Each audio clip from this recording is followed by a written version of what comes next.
महादेव्या कुक्षिरत्नं शब्दजितरुवात्मजं राजचन्द्रमहं वन्दे तत्त्वलोचनदायकं प्रभु तत्त्वलोचनदायकम्। परात्पर गुरुवे नमः। परम्पराचार्य गुरुवे नमः। परम गुरुवे नमः। साक्षात् प्रत्यक्ष सद्गुरुवे नमो नमः। ओम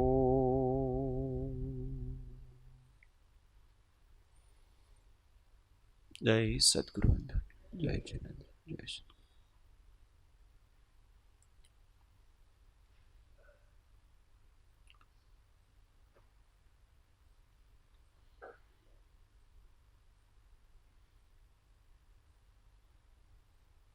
तत्व चर्चा में परम तत्वज्ञ श्रीमद राजचंद्र रचित श्री सद्गुरु भक्ति रहस्य काव्य भक्तिना 20 दोहरा बीजा दोहरानो विवेचन चाले छे। सौ साथे। शुद्ध भाव मुझ मां नथी, नथी सर्व तुजरू, नथी लघुता के दीनता, शों कहूँ परम स्वरूप। नथी लघुता के दीनता, शों कहूँ परम स्वरूप। આજે જે દોષો છે એ કયા કયા કર્મના નિમિત્ત છે એ આપણે બતાવવાનું છે। પરીક્ષા। શુદ્ધ ભાવ મુજમાં નથી, કોના કારણથી? ચલો પહેલા કર્મના સાપેક્ષ છીએ। કયા કર્મના ઉદયના કારણથી આપણે અંદર શુદ્ધ ભાવ નથી?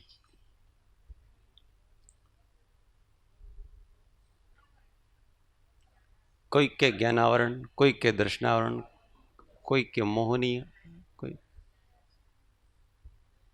एक बात बताओ। अच्छा, ज्ञानावरण वाला हाथ ऊंचा करो। ज्ञानावरण ना कारण थी शुद्ध भाव नहीं। चलो ठीक, वेरी गुड। दर्शनावरण वाला? एक दर्शनावरण वाला है।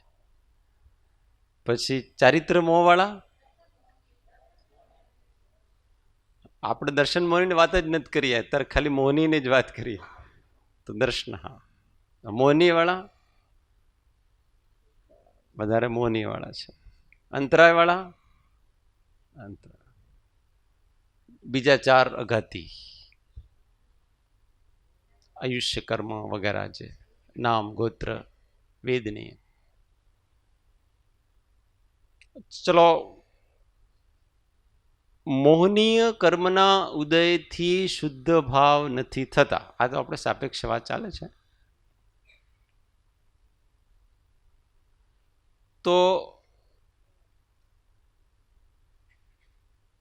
મોહનીય કર્મના ક્ષયથી કયા ભાવ થાય છે? અહીંયા આવશે। ક્ષયથી શું પ્રગટ થાય છે? અનંત, मतलब वितरागता। चलो, तो अज्ञान शुद्ध भाव है कि नहीं?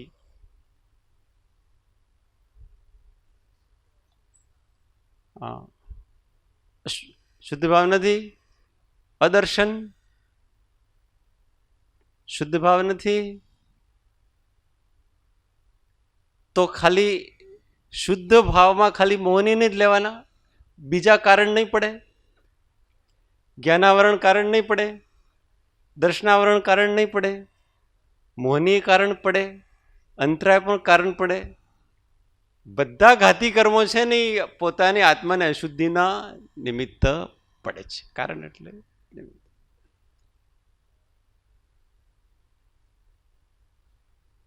खाली चारित्र गुण जेटला आपणे नथी,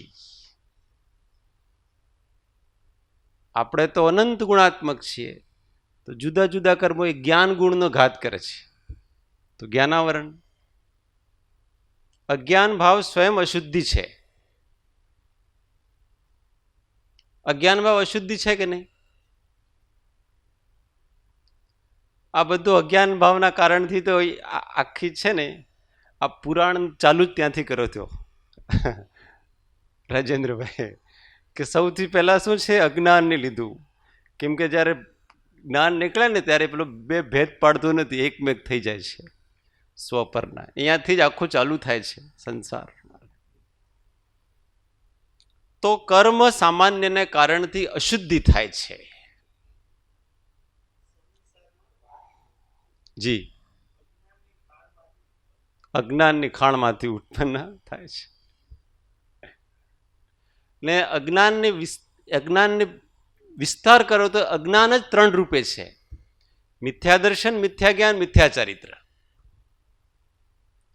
એના ત્રણ ભાગ કરો તમે, આ બધું અજ્ઞાનના જ ખાતામાં આવી જાય છે.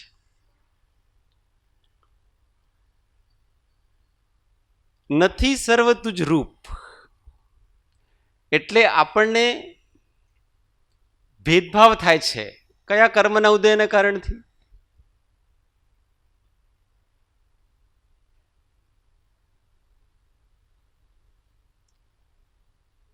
બધામાં દ્રવ્ય દ્રષ્ટિ થતી નથી. ચાલો, દ્રવ્ય દ્રષ્ટિ થતી નથી, એમાં કયું કર્મ આવરણ રૂપ છે?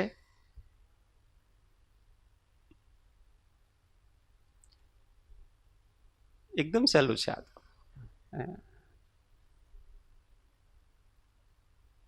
પર્યાય દ્રષ્ટિ થઈ રહી છે કયા કર્મના કારણથી?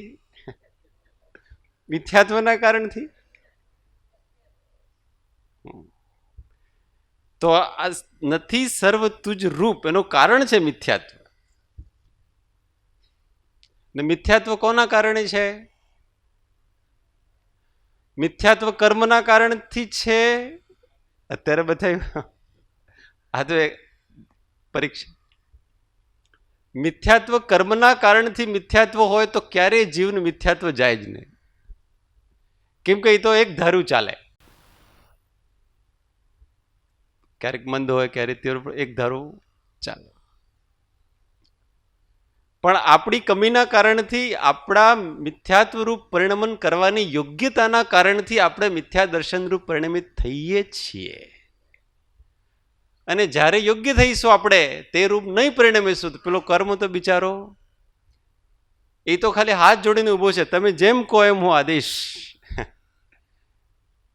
દાસ બનીને ઊભો છે. તમારે જેમ કરવો એમ કરો. તમે સત્ય તરફ રહેશો તો હું તો તટસ્થ થઈ જાઉં, તમે અસત્ય તરફ રહો તો હું તમારો સાથ આપું. તમારે જે કરવું એ કરો. એમાં નથી સર્વ તુજ રૂપ. આ અભેદ તરફ જવાની કળા છે. જો અભેદ તરફ જવું હોય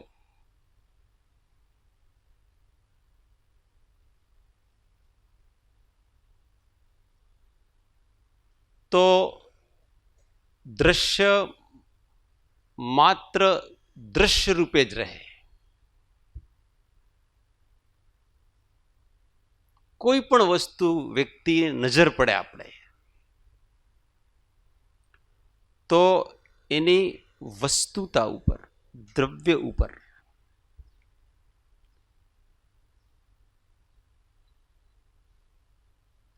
કોઈ પણ વસ્તુ છે એટલું પર્યાપ્ત છે. બસ એનાથી વધારે આવશ્યકતા નથી.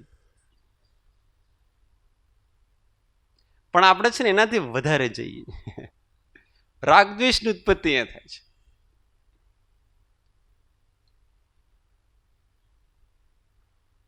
પંખો ચાલે છે, બરાબર છે.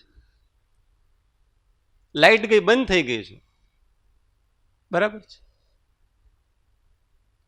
કોઈક આવે છે, ઠીક છે. કોઈક ઊભા થઈને જાય છે, બરાબર છે. કોઈક વસ્તુ સ્મરણમાં આવી, બરાબર છે. કોઈક સ્મરણમાં નથી આવતી, બરાબર છે. આપણું કામ શું છે? આપણું કામ શું છે? બસ એ બરાબર છે ને, એ આપણે બરાબર નથી. આપણે છે ને કોઈ પર વસ્તુનું પરિણમન ઉલટું સીધું થાય તો આપણે ઉલટા સીધા થઈએ. બાકી બધું ઠીક છે. કોઈ કે હું તમારો મિત્ર છું, બરાબર. હું તમારો શત્રુ છું, બરાબર. તમે જ છો, મેં તો કીધું નથી મિત્ર ને શત્રુ. એટલી સહેલી વસ્તુ છે સ્વભાવમાં રહેવો, કોઈ ભેદ નહીં કરવાના.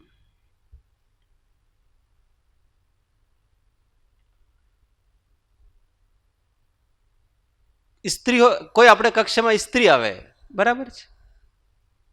કોઈક આપણે કક્ષામાં પુરુષ આવે, બરાબર છે. નાનો બાળક આવે, બરાબર છે.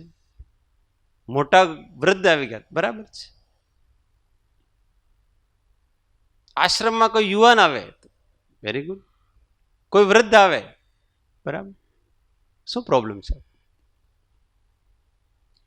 પ્રોબ્લેમ આપણને આપણી આવશ્યકતા અનુસાર ઊભી કરીએ છીએ. કોઈક પ્રત્યે રાગ છે, કોઈક પ્રત્યે દ્વેષ છે, જોવાની દ્રષ્ટિઓમાં ભેદ છે.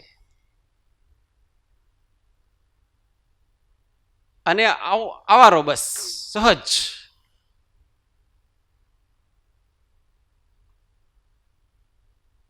સ્વભાવમાં રહેવું એટલું સહજ છે. દ્રષ્ટિ હોવી જોઈએ બરાબર. સ્વભાવની દ્રષ્ટિ આપણે પરમાનન્ટ રાખી શકીએ ને એના કારણથી હંમેશા આપણા પરિણામ શાંત રહે. આના કારણથી સર્વ તુજરૂપ. આ ભેદો તો આપણે કર્યા છે ને. હિન્દુ, મુસલમાન, સ્ત્રી, પુરુષ, બ્રાહ્મણ, ક્ષત્રિય, વૈશ્ય, આ ભેદ કોણે કર્યા? માનવકૃત. અથવા તો દેવ, મનુષ્ય, નારક, તિર્યંચ, આ ભેદ કોણે કર્યા? આ બધા વ્યવહારિક ભેદ છે, આપણે કરેલા છે. એ બધામાં એક જ જીવ છે. આ અભેદ થવાનો ઉપાય છે.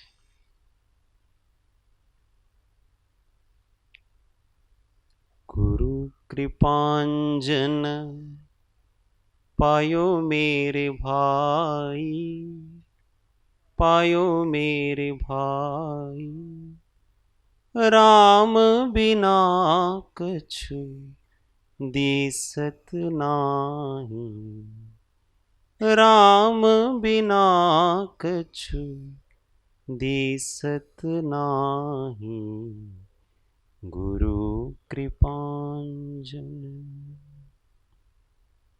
જાગત રામ હી સોવત રામ હી, જાગત રામ હી सोवत राम ही, जहाँ देखूं तहाँ राम ही राम, गुरु कृपांजन पायो मेरे भाई, राम बिना कछु दिसत नाही, गुरु कृपांजन. वास्तव में अलग अलग दिखते हैं सब, पर उन अलग अलग में एक है. उस अलग अलग में एक देखने की दृष्टि डेवलप होगी, उस दिन न राग होगा न द्वेष होगा. देखो भगवान की सत्ता को.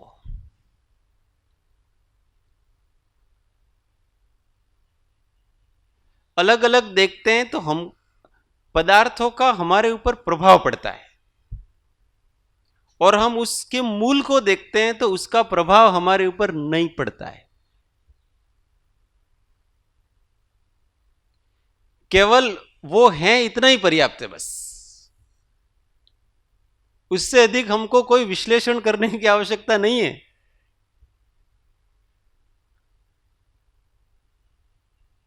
सिद्ध भगवान, उनके ज्ञान में नरक के जीव आते होंगे कि नहीं आते होंगे? क्या क्या करते हैं नरक के जीव? ओहो, कितने दुखी है, लड़ाई झगड़ा क्लेश वगैरह। उनको करुणा आती कि नहीं आती? और वो देव लोग भोग विलास करते हैं, उनको देख के बहुत खुश है, बहुत अच्छा है। ऐसा होता है उनको?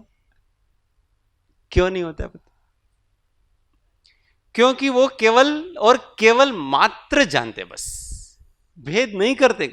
उनके लिए केवल किसी का होना ही पर्याप्त है, और अधिक उनका दौड़ाते नहीं उपयोग। वो तो इतना उपयोग स्वच्छ हो गया उनका, स्थिर रहता है, सब दिखता है, क्या देखना। जब कुछ भी जानने की और देखने की इच्छा समाप्त हो जाएगी, उस दिन हमारा आत्मा इतना विशुद्ध हो जाएगा कि हम सब कुछ जानेंगे और सब कुछ देखेंगे। उल्टा है सारा। तो जब वो प्रभावित नहीं हो, हम क्यों हो रहे हैं? वो तो संसार में किसी से प्रभावित नहीं हो रहे, उनको कोई गाली दे, कोई कुछ दे, अर्घावतारण असी प्रहारण,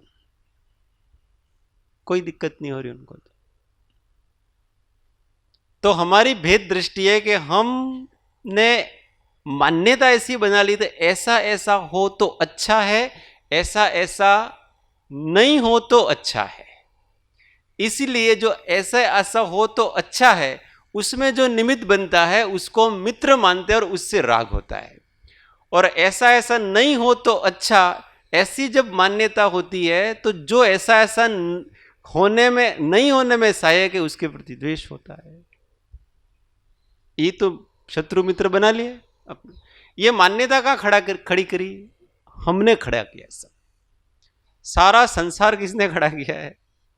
यहां से खड़ा है बेचारा, वो तो कुछ हो ही नहीं। इसलिए बहुत अधिक विश्लेषण पदार्थों का नहीं करना, स्वभाव जानना प्रत्येक पदार्थ का, और स्वभाव जान के अपने स्वभाव में स्थिर रहना। ऐसा लोग क्यों करते हैं? ये उसने ऐसा क्यों किया, उसको ऐसा नहीं करना चाहिए था। जब हम उसको उसको जब बोलते हैं ना, उस समय हमारी दृष्टि क्या पता है? हम केवल उसके कर्मकृत व्यक्तित्व को ही देख रहे हैं। इसीलिए हमको ये हो रहा है कि उसने ऐसा किया, उसने ऐसा नहीं किया, उसको ऐसा करता तो ऐसा होता नहीं, ये होता तो वो होता नहीं। क्योंकि हमारी दृष्टि केवल और केवल उसके कर्मकृत व्यक्तित्व पर है, वही द्रव्य। अगर हमारी दृष्टि उसकी चेतना पर जाए तो चेतना ही दिखे, हमको लगेगा कि वो कुछ कर ही नहीं रहा है। सब नाटक किसका चल रहा है? कर्मों का नाटक चल रहा है, और वो नाच रहा है, बस वो नचा रहा है और नाच रहा है। मुरली बज रही है, मदारी बजा रहा है और सांप नाच रहा है, बस। वास्तव में तो यहां कोई कुछ कर ही नहीं रहा है, केवल अज्ञान के कारण अपना नाच कर रहे हैं, बस। अगर उस दृष्टि से देखें तो, दृष्टि डेवलप करेंगे जब अपनी, तो सब ठीक ठीक लगेगा।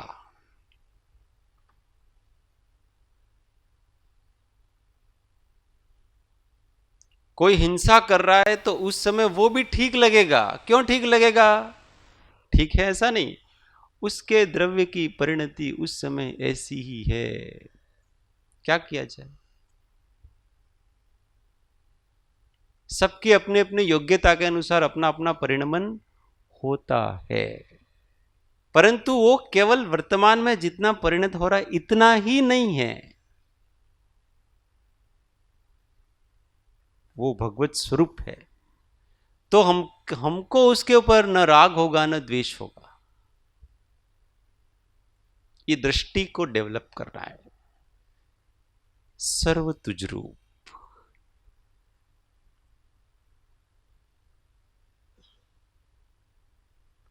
अच्छा तो हम देख लेते हैं और भी बुरा हमसे नहीं देखा जाता है। तो वास्तव में अगर हमको समता की साधना करनी है तो अव्यवस्था को भी शांत भाव से देखने का अभ्यास करना चाहिए। सब जगह हमको कोई व्यवस्थित ही मिलेगा, ऐसा थोड़ी है। अव्यवस्थाएं मिलेंगी, अव्यवस्थित लोग मिलेंगे, उटपटांग लोग मिलेंगे, उटपटांग क्रिया करने वाले मिलेंगे, सब मिलेंगे। तो उसमें भी अपने को अपना स्वभाव नहीं छोड़ना। देखती जनाई कर क्या रहा, और हम कुछ कर सकते हैं, वो व्यवस्थित नहीं कर सकते हैं। वो उसकी जब योग्यता आएगी तभी वो व्यवस्थित होगा। हम कितने भी चिल्लाए नहीं हो सकता है। देखते रहो, अपने रूम पार्टनर है ना, एक घर में रहते हैं, उसको भी देखते रहो क्या क्या करता है। समझाने का प्रयत्न करो ही मत उसको, हमारे समझाने से वो नहीं समझेगा। हो सकता है हमारे शांत रहने से वो समझ जाए। ये देखो यार, कितना शांत व्यक्ति है, कितना सुखी है। मैं उटपटांग करता हूं तो भी कुछ नहीं बोलता है। इससे ही सीखेगा वो। और जो समझाने गए तो अपन, तुम इतना अव्यवस्थित रहता है, ये वस्तु इधर पड़ी है, ये वस्तु इधर पड़ी है, ऐसा करता होगा। उसको तो कहते मुझे तो वही व्यवस्थित लग रहा है, उसको तो अव्यवस्था ही व्यवस्था लगती है। हमारी नजर में वो अव्यवस्था है। वो तो कहता है वो इधर पड़ी अच्छी बात है, वो इधर पड़ी अच्छी बात है, आपको प्रॉब्लम क्या है इसकी। ये जीवन में समता की साधना, अव्यवस्था देखने का अभ्यास, शांत भाव से देखते रहो। कहां जाता है वो, जाने दो, अपने आप आएगा अपने पास। जिस दिन अकल आएगी ना, अपने आप चरणों में गिरेगा। नथी सर्व तुझ रूप, कभी किसी से किंचित भी कोई भी पूर्वाग्रह नहीं बनाना। ये व्यक्ति ऐसा था तो ऐसा ही होगा, ऐसा बिल्कुल नहीं। हर सेकंड व्यक्ति बदलता है, परिणमन बदल रहा है इसका। ये सब समझने का अर्थ ही तो ये वो 4 प्रकार के अभाव है ना, प्राग भाव, प्रध्वंसा भाव, अन्योन्य। ये सब समझने का मूल प्रयोजन क्या है। प्रत्येक पर्याय वर्तमान में अपने स्वतंत्र है। तो हम तो पहले कहीं देख रहे हैं इस व्यक्ति को। अब एक आधे घंटे पहले, 5 मिनट पहले गुस्सा कर रहा था, ये व्यक्ति है ना बहुत गुस्से वाला है, क्रोधी व्यक्ति, छाप लगा दी उसके ऊपर। अब आकर के स्वाध्याय में बैठा है शांत भाव से सुंदर, तो भी दुष्ट ही है। ये व्यक्ति दुष्ट है, उसकी दुष्टता उसी तत्क्षण समाप्त होगी। पर वहां हमारी द्रव्य दृष्टि है, नित्य दृष्टि है। दोषों में हमारी नित्य दृष्टि है। एक बार किसी ने थोड़ा सा दोष कर लिया तो हमेशा के लिए वो दोषी हो गया। ये द्रव्य दृष्टि वहां लगाते हैं हम। जो नित्य रहता है वही द्रव्य है ना, तो उसके लिए हमने हमेशा दोषी का लेबल लगा लिया। कितना उल्टा चलता है व्यक्ति का। और विवेकी व्यक्ति, ठीक है, उस समय वो व्यक्ति गया। वास्तव में तो ये हर क्षण बदल रहा है, अपना शरीर भी बदल रहा है हर क्षण। वो वचन जब उसने बोले थे वो भी बदल गए। वो वचन जिस भाव से निकले थे वो भाव भी चले गए। उसका रहा क्या, न शरीर रहा, न वो वचन रहे, न वो भाव रहे, कुछ भी नहीं रहा। फिर भी आप कह रहे हो कि ये ऐसा है। कैसे कह सकते हो? असत्य वचन, झूठ, मिथ्या दोषारोपण। ऐसे मिथ्या दोषारोपण कितना करते रहते हम। आग्रह बना लिया ना, ये ऐसा है, वो ऐसा है, ये इस प्रकार का है ना। और सुनी सुनी बातों पर, सुनी सुनाई बातों पर, किसी के बारे में हमने सुना, कोई आजकल तो साधु साधुओं को अवर्णवाद करने की सबको बड़ी रुचि होती है।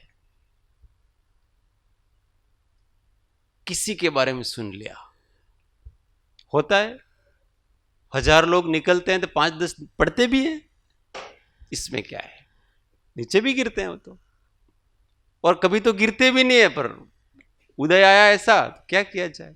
और वो सुन लिया, वो उनके साथ उन्होंने ऐसा किया,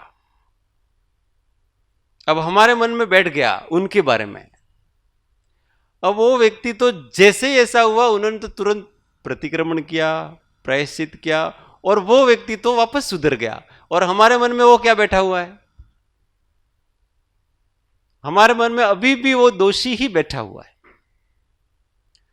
जितनी देर तक हमारे मन में वो दोषी ही बैठा हो, उतनी देर तक हमको मिथ्या दोषारोपण का पाप लगता रहता है। लगता है ऐसा नहीं, लगता रहता है। यही तो अव्यक्त वासनाएं, अव्यक्त आश्रव ऐसे ही तो हो रहे हैं।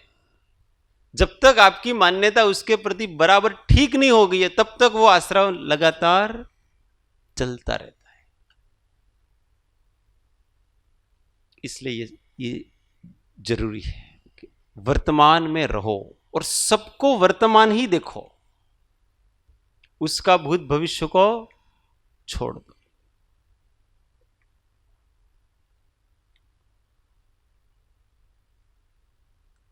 ये पॉइंट बहुत महत्व का है, इसलिए अपने चर्चा, ये नहीं आएगा जीवन में तो बिगड़ता रहेगा। ये आना चाहिए। समता प्रवचन सार में जो महाराज ने प्रतिज्ञा करी ना, वो प्रतिज्ञा ऐसे ही फुलफिल होगी। साम्य, सौ भूत मां समता मने, को साथ वेर मने नहीं, आशा खरेखर छोड़ीने प्राप्ति करूं छू समाधि। समाधि की प्राप्ति ऐसे।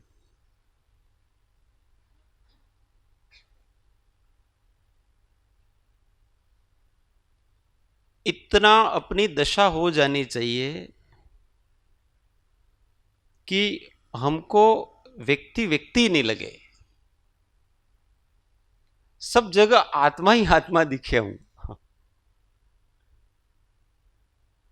भूल जाएं कि वो भूतकाल में क्या था, वर्तमान में का सत्य इतना ही है कि वो एक चैतन्य है, इतना ही सत्य, बस इससे अधिक कोई सत्य नहीं। तो हमेशा हम फ्रेश रहेंगे। कहीं राग द्वेष होगा नहीं, नहीं तो पग मुक्ता पाप छे जोता जेर छे। जैसे ही देखेंगे याद आएगा, व्यक्तित्व याद आता है। कौन सा व्यक्तित्व याद आता है? कर्मकृत व्यक्तित्व याद आता है। और राग द्वेष ऐसे बैठे बैठे भी हो जाते हैं अपने। नथी लघुता के दीनता शू कहूं परम स्वरूप, कि हे भगवान मेरे अंदर लघुता भी नहीं है और दीनता भी नहीं। लघुता का मतलब छोटा, दीनता का मतलब अभावग्रस्त, गरीब, मेरे अंदर कुछ है नहीं।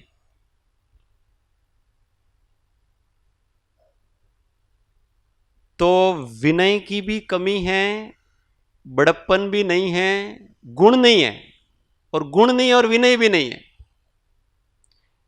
लघुता नहीं है इसलिए तो विनय नहीं है, और दीनता नहीं इसलिए गुण नहीं है।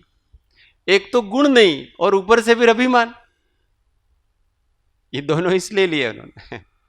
दीनता में तो सद्गुण है ही नहीं मेरे अंदर को, इसलिए दीन हूं मैं।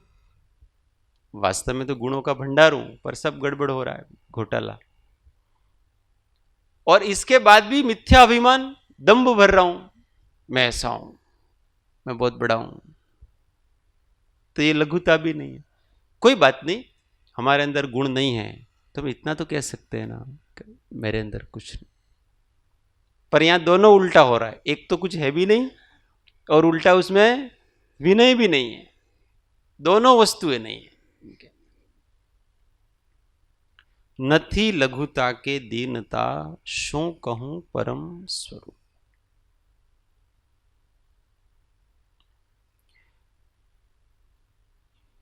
नवधा भक्ति लिए ना, बनारसी दास जी ने लिखी है, उसमें लघुता कौन से नंबर पे आती है?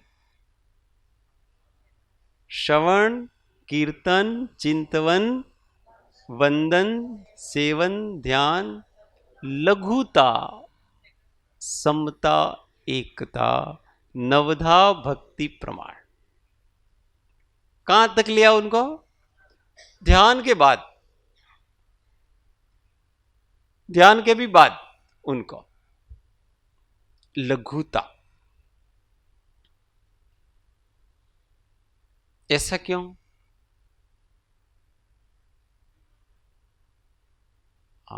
सबसे बड़ा अपने साहिब जी कहते हैं ना, ये नाक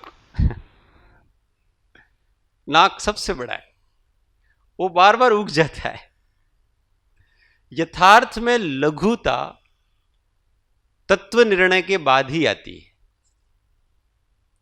वास्तविक लघुता तो सम्यक दर्शन के बाद ही आती है. सम्यक दर्शन किसका नाम है? अपना परिचय कराया अमृतचंद्राचार्य ने.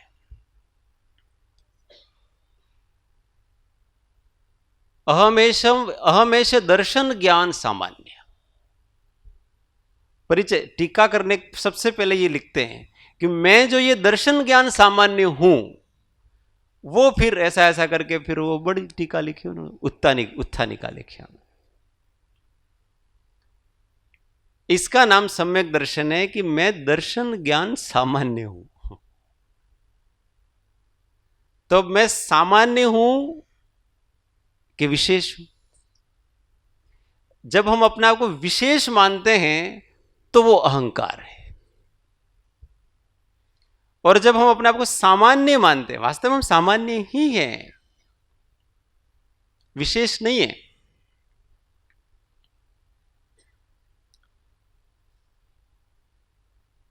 तो विशेष मानना और विशेष मनवाना ये अहंकार. इसलिए तो हमको लगता है ना कि हम जहां हैं वहां हमारा कोई विशेष स्थान होना चाहिए, क्योंकि हम विशेष. अब काहे के विशेष? हम तो सहज साक्षीभूत सामान्य तत्व हैं. ज्ञान सामान्य, दर्शन सामान्य, ऐसा ही तो है अपन. पर अपने नहीं, ज्ञान विशेष, दर्शन विशेष. तो कहते हैं कि विशेष की दृष्टि निकाल दो. कुन स्वामी तो ऐसा कहते हैं, सामान्य की दृष्टि रखो.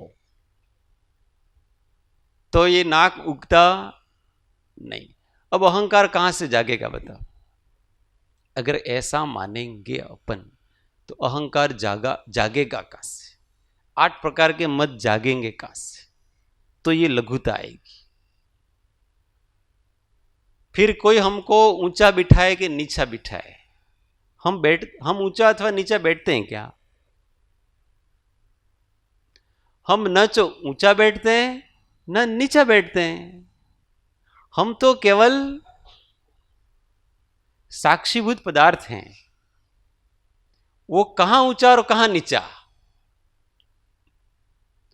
अगर स्वरूप का लक्ष्य रहे, स्वरूप का स्मरण रहे कि व्यक्ति को न क्रोध पैदा हो सकता है, न मान हो सकता है, न माया हो सकती है, न लोभ हो सकता है, कुछ नहीं हो सकता. ये सब इसी कारण से होता है, अपने आप को याद नहीं रखते, फिर लघुता आ जाएगी. मैं भाई सामान्य हूं. ऊंचा बैठने से मैं ना ऊंचा हो जाता हूं, नीचा बैठने से ना नीचा हो. किसी की बहुत प्रशंसा कर देने से न मैं बड़ा हो जाता हूं.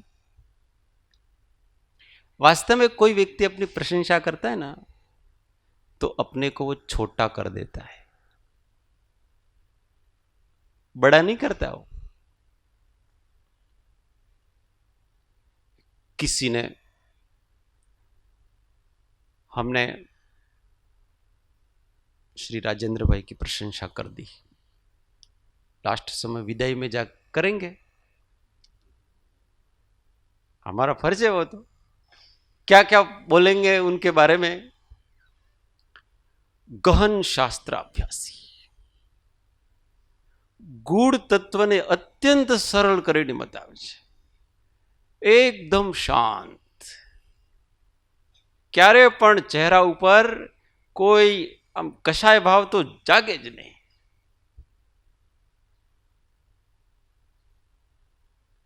घणो बधो ज्ञान, और भी बहुत बोलेंगे. अब हमने उनको बड़ा किया कि छोटा किया, ये बताओ. हमने उनको बड़ा किया कि छोटा किया? हमने जितना बोला ना, उनसे अनंत गुना वो है. परंतु वो तो हमने बोला ही नहीं. हमने तो उनका जो बाह्य व्यक्तित्व है ना, कर्मकृत अथवा क्षोभम कृत, उतना ही बोल के हमने छुट्टी पा ली. तो हमने उनको बड़ा किया कि छोटा किया, बताओ. अरे वो भगवत स्वरूप आत्मा है. आप क्या थोड़े से ज्ञान की बात करते हो? वो केवल ज्ञानी, लोकालोक को जानने की योग्यता है उनके अंदर. हमने थोड़ा सा प्रशंसा कर दी, छोटा कर दिया उनको.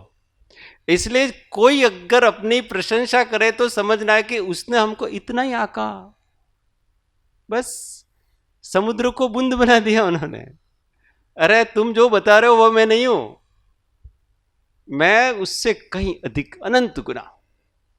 और आपने हमको इतना सा कर दी. आप मेरी प्रशंसा कर रहे हो कि निंदा कर रहे हो? अब बताओ, वो प्रशंसा की निंदा. अगर हमारी दृष्टि अपने चैतन्य के ऊपर है तो हमको वो निंदा लगेगी.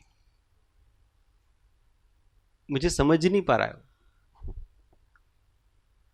अपने को नहीं समझ पाया हो, कोई बात नहीं, इतना ही है उसके अंदर, और अधिक है. देखो व्यवहार में जो चलता है वो सब चलेगा, उसको स्वीकार करना अपने को, परंतु हमारी दृष्टि हमेशा परमार्थ की होनी चाहिए कि मैं कौन हूं, वो हमेशा हमको याद रहना चाहिए. तब जाकर के ये सब जागेंगे नहीं हमारे अंदर. नहीं तो ये सब निंदा से, प्रशंसा से, राग द्वेष आदि जागेंगे. यथार्थ विनय तब प्रकट होगा कि मैं ऐसा हूं, ऐसा हो गया, इतना बड़ा और इतना छोटा. सागर से कुएं में मेढक आ जाते कैसा लगता है उसको? ऐसा यथार्थ ज्ञान होने के बाद व्यक्ति को लगता है. तो हे भगवान, मैं बहुत छोटा हो गया हूं और मैं बहुत गरीब हो गया हूं. आप मेरी गरीबी को दूर कीजिए. शो कहूं परम स्वरूप. हे परमात्मा, हे परम स्वरूप, मैं आपको क्या कहूं? कहना तो बहुत है, पर वो शब्द ही नहीं मिलते हैं मेरे बारे में कि मैं कहूं आपको. हमारा भगवत स्वरूप अगर हमको याद रहे तो हम कैसा लगता है पता है अपने को? कबीर जी ने क्या कहा? राई बाटा 20वां, फिर बीसन का 20, ऐसा मनवा जो करे ताही मिले जगदीश. दास का दास का दास का दास. दास कहावन कठिन है, मैं दासन को दास. ऐसा ऐसा मनवा जो, हाँ, ऐसा ना, हाँ, ऐसा हो रहा हूं कि पांव तले की घास. मैंने साहिब जी का वो कोड किया था जीवन विज्ञान में. साहिब जी ने एक वाक्य लिखा, संत कैसे होते हैं.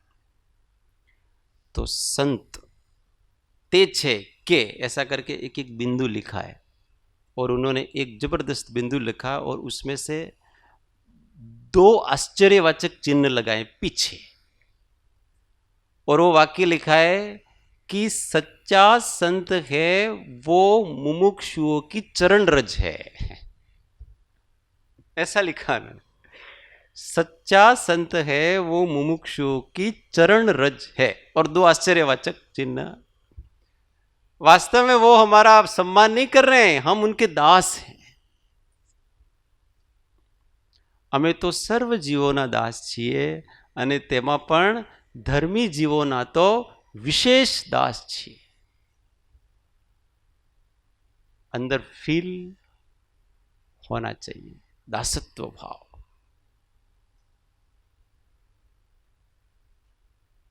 ये भक्ति को सीधा मार्ग इसलिए बताया कि ये कटता है.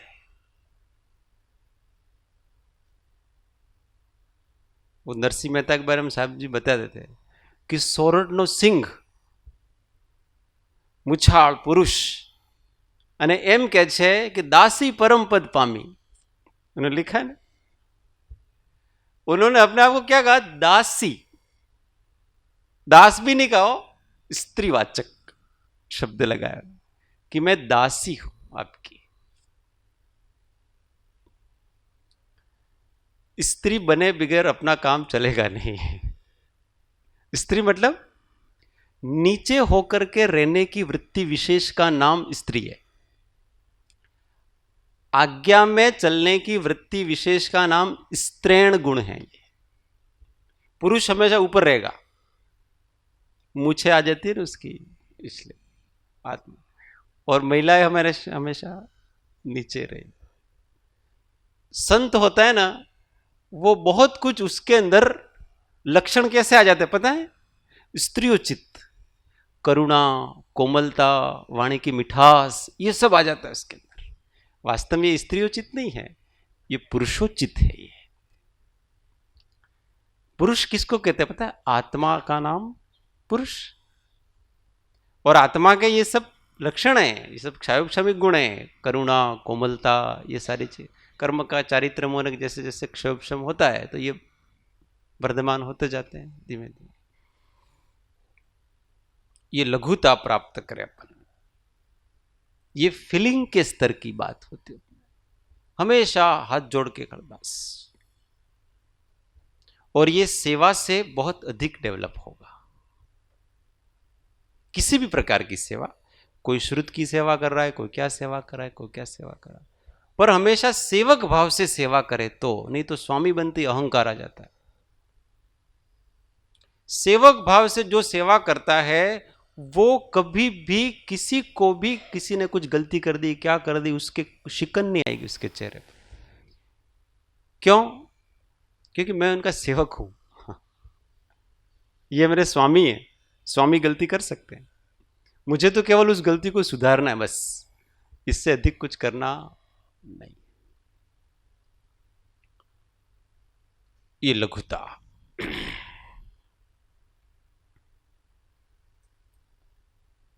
मैं संतन को दास जिन्होंने मन मार लिया.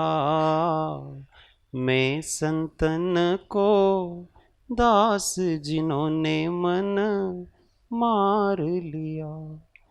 जिन्होंने मन मार लिया, जिन्होंने मन मार लिया. मैं संतन को दास जिन्होंने मन मार लिया. मन मारी तन वश किया, किया भरम सब दूर. मन मारी तन वश किया, किया भरम सब दूर. बाहर तो कछु दिसत नाही, बाहर तो कछु दिसत नाही, भीतर चमके नूर. जिन्होंने मन मार लिया, जिन्होंने मन मार लिया. मैं संतन को दास जिन्होंने मन मार लिया. सद्गुरु परम कृपालु त्रिलोकनाथ की जय. सब संतन की जय. आनंद घन. ओ